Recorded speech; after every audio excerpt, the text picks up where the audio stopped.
Hello, everybody. Scott Stevens here on a Tuesday, Wednesday evening. What day of the week is it? Yeah, we're middle of the week, hump day. We're on our way, pressing through this last week of October. In fact, we have the whole week from Sunday through Saturday being October. So that means when the month of November begins on a Sunday the 1st, that means we have a Friday the 13th. Just, little calendar trivia.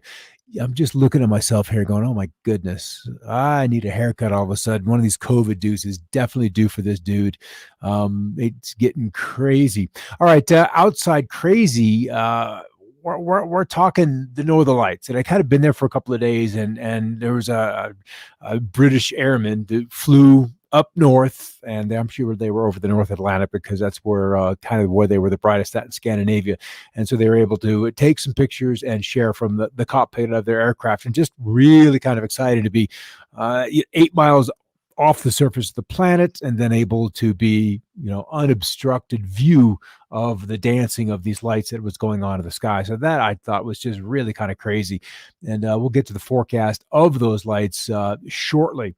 All right, monster giant hail fell in Libya yesterday. I mean, this is cover your head, run inside, and hope it doesn't punch through the roof kind of hail over there. And in many of these more affluent locations closer to the in those warmer climates, they tend to have sturdier buildings, they cement roofs. So this would shatter on a cement roof, whereas stateside we would be looking at punching through particle board and drywall and honestly flimsy construction. So this would be devastating stateside, but when you have a more let's just say more substantial structures, it just kind of shatters on impact. But nonetheless, that was just monster hail. All right, love this from our school district superintendent.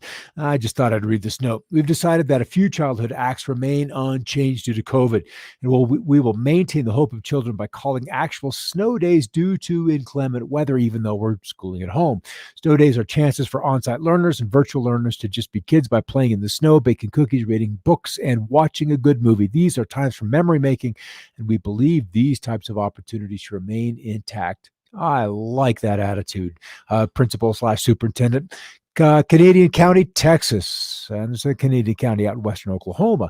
The unseasonable cold with the ice in the southern plains also causing problems. This farmer in Canadian Texas needed to break up his frozen water trough so his cattle could have access to the liquid water. And it was just in the 80s 2 days ago, 3 days ago. It has been abrupt nonetheless. As we get towards Edmond, Oklahoma, we can see how the ice has accumulated and brought down all kinds of trees, which were just now turning colors. So those leaves still holding on, getting that accumulation of ice, be it a quarter inch, half inch, or 1 inch thick, as is the case in some locations. Nonetheless, the ice is accumulated and the trees literally just shattering. This is Zeta making its landfall. We've got better imagery as time has gone on, and eyewall, we're beginning to see some flashes. It did make landfall every bit of about 2 hours ago. Here's some other giant hail. World's largest hail record may be challenged by an exceptionally large 8+ inches or 20-centimeter hail hit the capital of Libya, Tripoli, yesterday. That is just outstanding how large that hail is. So even ducking a cover, that's going to be brutal. However that hits you or doesn't hit you, it kind of leaves one scared. Although the NHC deemed the 119-knot Florida winds or flight level winds found in eastern semicircle of Zeta to be suspect, KLIX or Lake Charles radar data suggested they were probably legit. Zeta starting to build its case to be upgraded to a Cat 3. And that was 3 hours ago prior to landfall. There's that once again retweeted by someone else. And then we've got the International Space Station doing its little pass overhead. And then they did pan to catch Zeta yesterday before making landfall. This is significant. Having worked in Tulsa back in the early 90s, record October cold. Tuesday's high temperature, 36 degrees was all Tulsa could manage. 36 degrees. The previous cold high temperature was October 29th of 1925 of 37. So that was the coldest for an October high ever recorded in the state or in the city of Tulsa. Greek alphabet, we had a comment yesterday, and you would think Zeta, beginning with the letter Z or Z, would be down here at the end, but no. In the Greek alphabet, omega, alpha, and omega being the last letter in the alphabet. As you can see, there's a bit to go before we exhaust the Greek alphabet, and it ain't gonna happen. We'll run out of speed before that happens. All right, Zeta update. There's some video from Golden Meadow, Louisiana, as the water pressed ashore, and we've got the overflooding of these roadways, which in some cases were just repaired within weeks. And of course, there's the national or the Weather Channel guy out there doing his dance. This time, instead of faking the jog, he's actually got himself braced appropriately against the tree would do, a light post even better. But nonetheless, they got to go be the man and go stand in the rain. All right, let's bail out of this, bail out of that, and back to the Aurora. And this is where we are, looking at a much, much brighter presentation today than what we saw last night. And if I reset this, then it's going to completely have to repaint the whole page and redo all the CSS. But also in the southern hemisphere, so if Tasmania looking south, you might have a glance on the far southern tip of New Zealand. You might see a glimpse of the aurora off in the distance, provided the weather is good. But it is lit up again tonight, not as much as far more so than last night. All right, back to fire at stateside as the temperatures drop and the days become shorter. Wildland fire activity is starting to decrease. No new large fires were reported, and one was contained in California. That's the good news. We're still standing at a 3. And as we look at California, come on in here, we still have some fires, still several of them out there, more than a dozen in the Golden State. So the air quality, not up to snuff, but better than it was in previous days. And we look off to the east, and there's our big beast. They're circulating with ice and snow on the eastern side, mostly snow in eastern New Mexico, and then even into the northern panhandle of Texas, got some snow. And I'm under here where we've kind of been in the wraparound. The winds picked up, started the day in the lower 20s. As soon as those winds descended off the Sangres, the temperature rose a very quick 20 degrees very, very quickly. And now it's not so much a deal.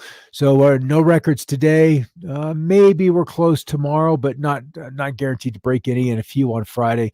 So we're kind of out of the heat in that regard. What did I have up here? Oh, precip for the west.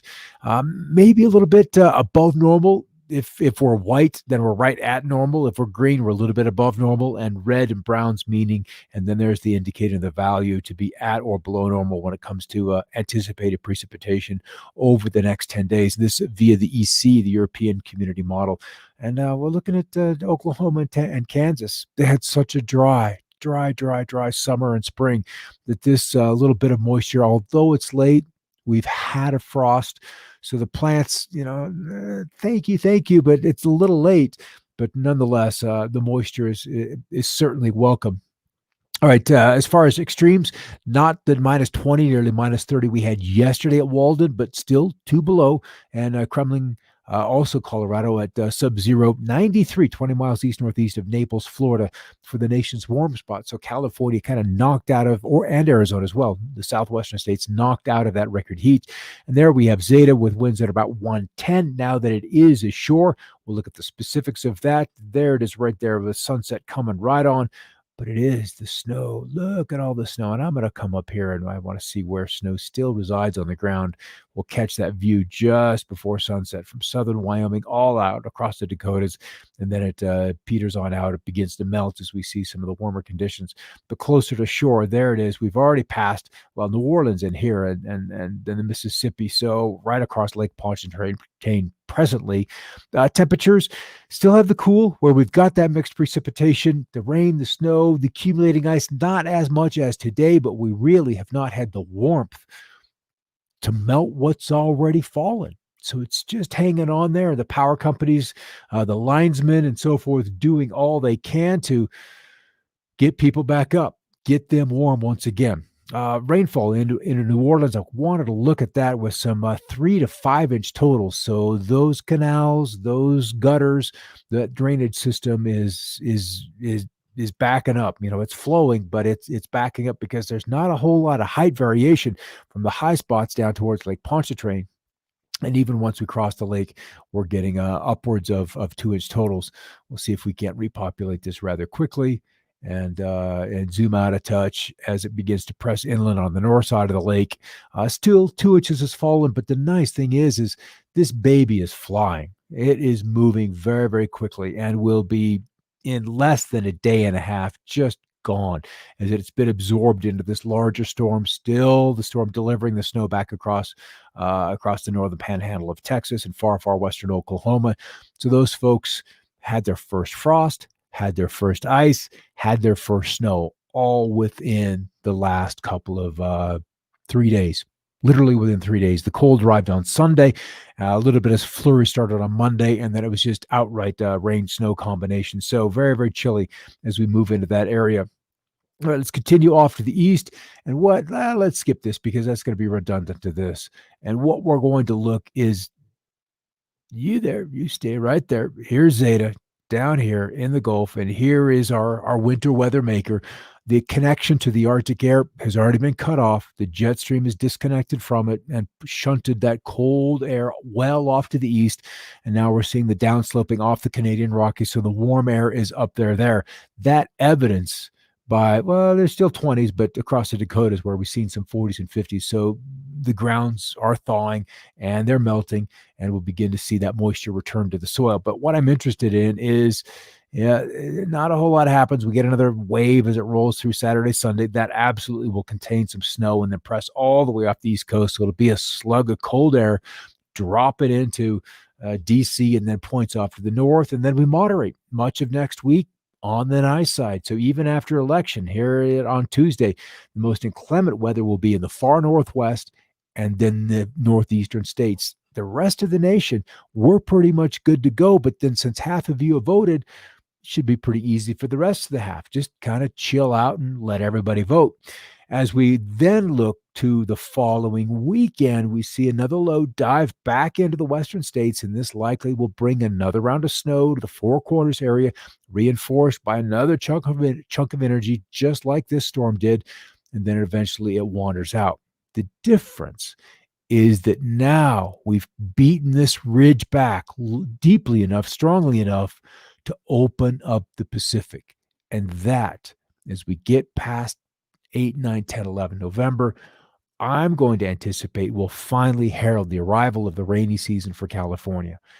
Now, let's hope, let's trust that unlike last year, we will get more than just a quick shot of precip and then turn it off come the end of January, and then spring is dry. We got to wetten things up. We've kind of been drawing on the reservoirs, been drawing off the subsurface soils. We burned a lot of ground. We need some water to rehydrate California, and it looks like that'll begin. All right, be back in 40 minutes or so, 45 minutes with another perspective. We'll continue the little theme on disclosure, but then end it with what can we do? How do we deal with all of the news that's coming down? Some of it exciting, other stories are simply distressing because it begins to shift our worldview. And if we can't, deal with some change, then we're in no way fit emotionally or mentally, and probably physically as well, to deal with the next couple of months bring. All right, we'll be back with another perspective at 6:00 Mountain. I'll see you then. And yes, Robin, dang it, it is feast or famine, and my stomach is screaming, feed me. Ready for a little dinner. All right, and we'll see you then. And